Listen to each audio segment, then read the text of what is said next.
Hi there, and thank you. Welcome back to the Gut Health Dialogues. Today, we are talking about something that confuses a lot of people, and honestly, it used to confuse me too. You're doing all the right things, you're eating your vegetables, adding fiber, choosing whole foods, and yet somehow you feel worse, more bloated, more crampy, gassy, inflamed, like your gut's mad at you for eating a salad. If you've ever wondered, how can healthy food make me feel this bad? This episode is going to explain all of that. We're going to break down why this happens, what to eat instead when you're dealing with lots of symptoms, and how to work your way back to a more flexible, nourishing diet without flaring every time you try. And I'll also share a few common pantry items that might be sneaking in and making things worse without you realizing it. So let's dive in. All right, so why do healthy foods backfire and cause so many symptoms during a flare? We've all heard that eating more fiber and loading up on veggies and whole grains is good for you.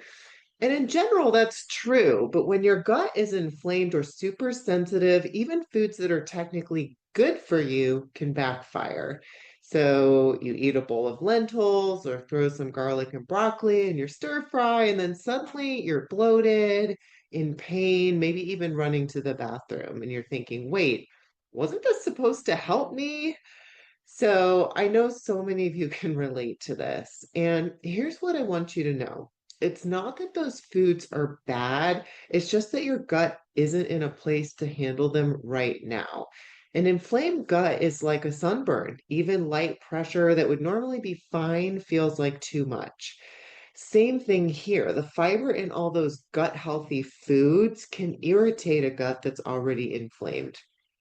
And it's not because the food itself is not healthy. It absolutely is. These foods are packed with fiber, antioxidants, vitamins, nutrients, all that good stuff. But when your gut's inflamed, overwhelmed, or just not digesting well, it can't do the full lift of breaking those foods down. So it ends up reacting, not because the food is harmful, but because your system isn't able to deal with that kind of challenge at the moment. So that's one reason, inflammation. Another big reason is bacterial fermentation. So many of the foods we're told to eat more of, like lentils, apples, and cruciferous vegetables, are fermentable, aka high FODMAP. That means your gut bacteria love to snack on them. And when they do, they produce gas. For most people, that's totally fine. But if you've got a sensitive gut or there's an imbalance of or overgrowth in your microbiome, that fermentation can trigger bloating, cramping, or urgency real fast. And it's not because the food is bad. It's just that your gut bacteria may be overgrown in a certain area, and so the reaction is exaggerated. And a lot of fermentation is taking place. Maybe it's happening in the wrong place. Maybe it's in a part of your intestine where we're not supposed to have that happen, like the small intestine in the case of SIBO. Even if you haven't been formally diagnosed with bacterial overgrowth, SIBO, or dysbiosis, this is a very common underdiagnosed underlying issue of gut troubles. So just be aware of that, that even if you aren't aware that's going on, it could be a big part of what's actually underlying your issues.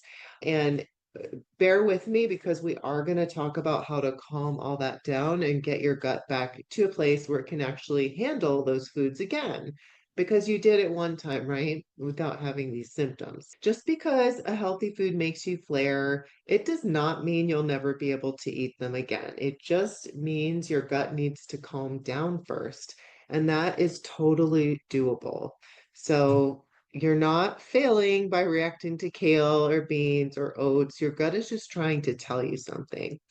Now, let's zoom in a little on what's actually going on in the gut when these foods start causing problems. So, let's go back to the first thing we were talking about, the first reason, inflammation. So, what's actually happening is the gut lining is irritated or inflamed. So, picture like a rug burn or like I said earlier, a sunburn on your skin. And so it becomes more reactive.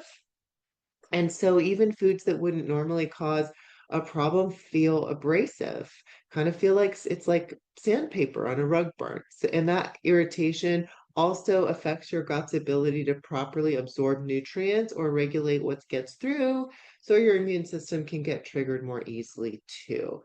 Then there's also nerve hypersensitivity that can happen. If you have IBS or you've had a gut infection in the past, your nervous system can become extra sensitive to stretching or pressure in the gut.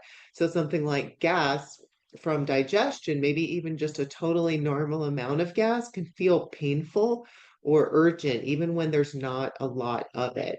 So it's not in your head, it's a real measurable sensitivity, hypersensitivity that we see all the time in functional gut disorders.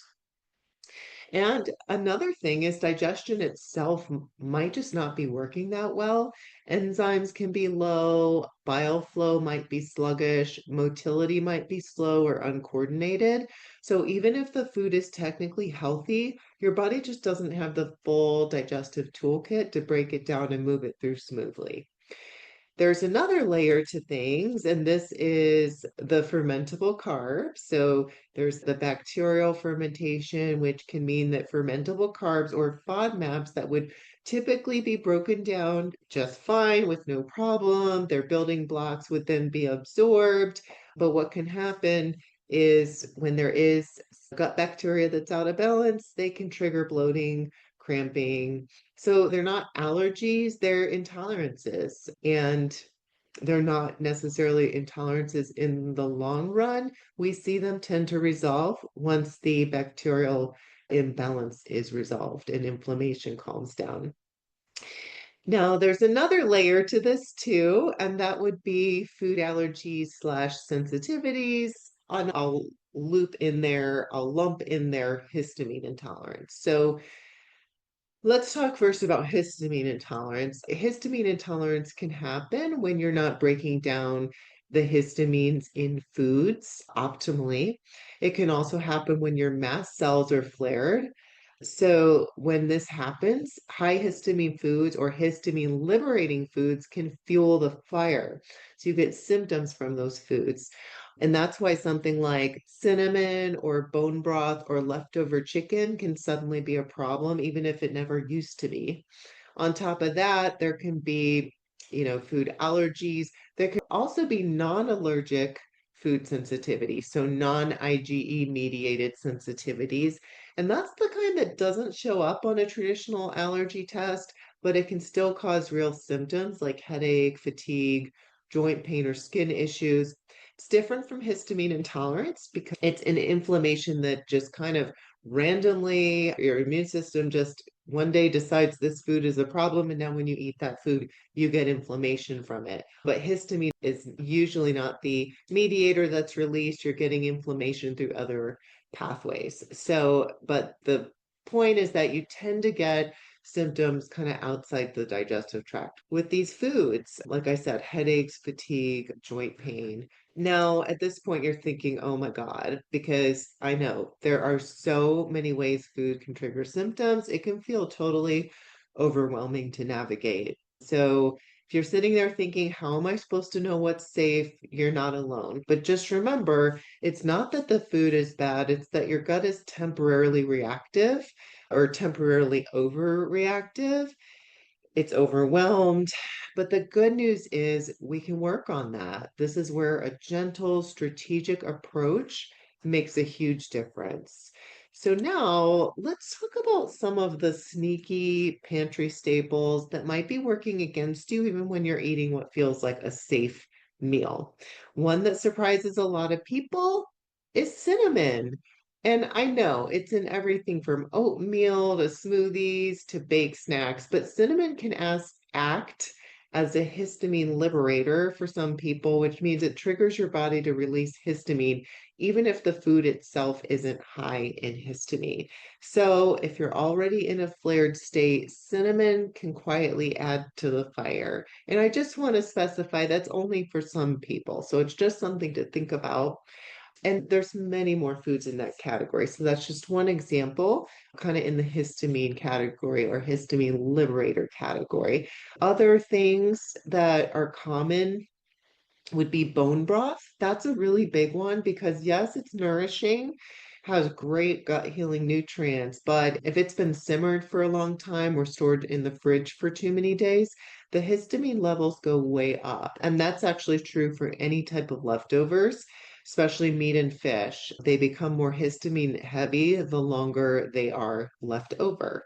And even things like vinegar, fermented foods, or certain spice blends that contain garlic or chili powder can be a trigger without you realizing it. And these aren't the foods that you tend to think of. You tend to think of what was the main part of your meal, So if you ate bread with the meal, or if you ate beef with the meal or dairy, we tend to blame those foods, but sometimes it's what was in the food, like the garlic and the sauce that you didn't even see, didn't even taste. So you might not even be thinking about garlic, and that's really the culprit, or some of these other seasonings that we're talking about, like chili powder. Again, these foods are not foods that you have to avoid forever, but when you're in the middle of a flare and nothing's helping, these would be worth a closer look. Now, let's shift gears and let's get into what you can eat during a flare because my regular listeners know I'd much rather focus on the solution than the problem and what you can eat more than what you can't eat. This mindset shift alone can be such a game changer when everything feels overwhelming. So there are some foods that can help when you're in the middle of a flare. I like to focus on simple, soft, easy to digest foods that don't ask your gut to work too hard. So that's things like white rice, well-cooked oats, rolled oats, not necessarily steel cut. So rice, well-cooked oats, or plain noodles. White potatoes can be good. Peeled and cooked vegetables like carrot, zucchini, yellow squash, ripe bananas, applesauce, or canned peaches, soft proteins like scrambled eggs, baked chicken, turkey, or white fish. I mentioned potatoes, so mashed potatoes or sweet potatoes without the skin, or nut butters if you tolerate them. And those are great for calories and healthy fats. And one of my favorite tips for this is soups and stews made in a crock pot or slow cooker or Instapot. So you can toss chicken or turkey, peeled potatoes or butternut squash, a little white rice, and other soft veggies. Then just turn it on and let it cook on low, slow throughout the day. It makes everything so soft and gentle, but you still get the nutrients. And you can portion it out and eat it over several days, which is so helpful when you're not feeling great, right? And the cooking method really matters here. So, in general, moist heat will help cook the food softer and will be easier for you to eat and digest. So, blending also helps. So, anytime you can blend something like a blended soup or a smoothie, can help as well. So, an example of this is a raw apple might cause a flare, but a peeled and stewed apple may be totally fine. So, don't just think about what you're eating, it's about how it's prepared. And in general, the soft, blended, cooked, peeled, that's kind of the lines we're thinking along here. And if your digestion feels off, eating smaller amounts more frequently throughout the day, so I call that the small plate strategy, can reduce the pressure on your system and help you feel better. So the bottom line is your gut does not need a perfect diet right now. It just needs consistency, calm, and nourishment in a form it can handle. So once your gut is out of that flared reactive state, then what? How do you actually start bringing foods back in? And this, you guys, is the part most people skip. Or honestly, this is the part where they get stuck. And I know so many of you are listening. You can relate to this. A lot of you are right there in that place. Because you find a way of eating that calms your symptoms, and then you just stay there because you're afraid to rock the boat. So you keep eating the same 10 foods over and over, even though you know it's not sustainable, right? So Here's the thing about that. It has its downsides, not only the social and practical and those types of challenges. It's harder to eat out, it's harder to socialize, it's harder to plan meals. It's not fun to have to avoid so many foods. So it really takes a toll on you, but also you can risk nutrient deficiencies. You are not feeding your good bacteria when your diet's very limited. So ultimately there can be negative impacts to your gut health in the long run from staying so limited. And it tends to just continue reducing if you don't do anything about expanding your diet or addressing the underlying cause. You tend to continue developing more and more sensitivities and whittling your safe list of foods down more and more. So your goal here, it's a mindset shift. We're not just trying to avoid symptoms. We want to actually build the strength and resilience of your gut so that you can tolerate more foods without flaring every time. And that means you eventually have to build out of that safe zone. Not all at once, but gradually and intentionally. So think of it like working out at the gym. If your gut has been through a lot, say antibiotics, inflammation, dysbiosis, eating the foods that you don't tolerate is like trying to lift heavy weights after an injury. So you wouldn't jump straight into a 200-pound deadlift and trying to suddenly eat beans and cruciferous veggies and a lot of fiber when your gut is not ready for that lift. It's not going to work, right? So instead, you'd want to start with something lighter, something your body can handle right now, and then slowly build out from there. So, the same way you would in a gym, pick up a lightweight, do that lightweight on some sort of consistent basis until your body gets conditioned for that, and then go up just a tiny bit and do that for a little while. And then go up a tiny bit more. And that's how we build the resilience in your gut as well. So, if your gut cannot tolerate FODMAPs or high fiber foods yet, then you're going to want to start little by little. And so, you're going to want to start with just a small amount of something. So, you may take a food that you haven't been able to eat in a while and just have a quarter of your typical portion. And that's my general recommendation for this because in most cases, that'll be tolerated. Now, if you've really developed a lot of food fear and even that makes you nervous, just have one bite of it. Unless you have an allergy. So definitely, I'm not telling you to ever eat something you know you have an allergy to. But aside from true allergies that are going to put you into anaphylaxis, you're not going to get a major reaction from one bite of something, even if you do have an intolerance to it. So you'll be able to see if that bite or if that quarter portion does cause a mild shift. And if it does, then you don't have to go up from there. Maybe you can incorporate that portion into your diet every 2 to 3 days, maybe 2 to 3 times a week, and get your system used to that amount. And then you can advance from there. So that's what we're talking about. And it starts with creating a more stable, calm environment in your gut. So, with that process that I just explained, you're able to slowly build up your gut microbiome, your microbial diversity, even your enzymatic tolerance of foods. When your system sees a food more consistently, it tends to produce the enzymes it needs to digest that food. And then part of it too is addressing what's underlying your gut dysfunction so that you can create a more stable, calm environment in your gut. So we want to actually change the landscape of the gut so that it'll work properly. So that could mean helping your digestion work better. And that means making sure you're producing enough stomach acid or digestive enzymes. Sometimes it means taking a digestive enzyme supplement or adding something like lemon water or ginger tea before meals, eating slowly, not rushing through meals. So, those are some ways to help your digestive function, could be supporting bile flow.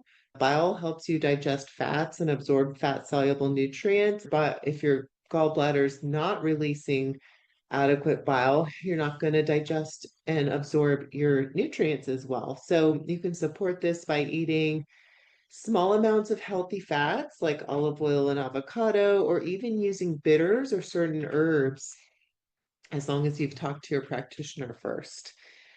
Those types of herbs can stimulate that bile flow. It could mean improving motility so that food moves through your system at the right pace. And that might mean eating at consistent times, gently stimulating the vagus nerve with humming or deep breathing, or 2 minutes of diaphragmatic breathing before you eat, or using motility support supplements if needed, like magnesium citrate or artichoke. Calming inflammation. So that would be sticking with gentle, soothing meals, cutting back on potential triggers, and sometimes bringing in things like L-glutamine or anti-inflammatory teas, depending on what your gut is dealing with. Those are just some examples of how to address kind of your underlying digestion to help the expanding of your diet go better for you. And at this point, I want to share with you one of my favorite strategies for building up the diversity in your diet, and it's making a veggie mash. A veggie mash is where you grab 10 to 15 different vegetables, just in a handful size. Go to your local grocery store, grab a handful of 10 to 15 different vegetables, bring them home. You steam them or roast them if they're hard, like root vegetables. You don't have to do that with leafy greens. And then you mash them all together. And then you press them into an ice cube tray or spread them out on a cookie sheet and you freeze them. And in this way, you can just pop out one ice cube portion per day if you're super sensitive. And in just that small portion, you get 10 to 15 different vegetable fibers, which starts to feed a diverse microbiome, which starts to increase the strength and resilience of your gut so that over time, as you build this up, you're actually able to tolerate more fiber in general and more diversity of foods because your gut microbiome gets stronger from doing this. So you start with 1 tablespoon, and then over time you build up to larger amounts of this veggie mash, and then that's kind of your gateway into then expanding into more full servings of different vegetables that you may not have tolerated before. So progress does not always look like giant leaps. Taking a few extra bites of something here and there, that's a big deal, and it means your gut's getting stronger. So the goal is not to stay in the bland diet forever. The goal is to build a gut that's flexible, resilient, and ready to handle more without fear. This has been a great conversation because this is just such an overlooked part of gut health. A lot of gut health looks at some of the things, calming symptoms down, I would say, is mostly what they look at. And then the next level would be addressing root causes, seeing what's at the root of symptoms. And we talk about that all the time. But really rebuilding a healthy, resilient gut, even after you identify and address those underlying issues, is a critical piece of the puzzle. And you don't even have to wait until you know what those issues are. You can start with some of the steps we talked about today, and that's just a great strategy for anyone. In our practice, we start people doing this even from the very beginning. So even let's say we ordered some microbiome testing, even before we get those test results back, as soon as we calm the symptoms down, we're already diversifying the diet, even in small, safe little steps, even when the system is still sensitive. We're starting to think about and build that gut resilience, even in the early phases. So you guys can do that right now as long as you use the steps we talked about. You don't have to have it all figured out. Anybody can implement these steps and start improving their gut health. So all right, guys. Well, thank you so much for joining us today. If you're not sure where to start, or you just need a little direction, or if you're currently flaring and you just need to feel better fast, I'm going to put the link to my bland diet food list in the show notes. This gives you healthy, nourishing foods that you can start with to calm your gut symptoms down. And then you can start using some of the strategies we talked about today. So I'm also going to include my link to my veggie mash guide, which gives you basically a full recipe and steps for how to create your own veggie mash, because you can do these two steps concurrently or one right after the other, but these are the things that are going to get you some momentum forward in this area of building a healthier, more resilient gut and calming down your symptoms during a flare. So thank you for being here, and I will talk to you guys next week.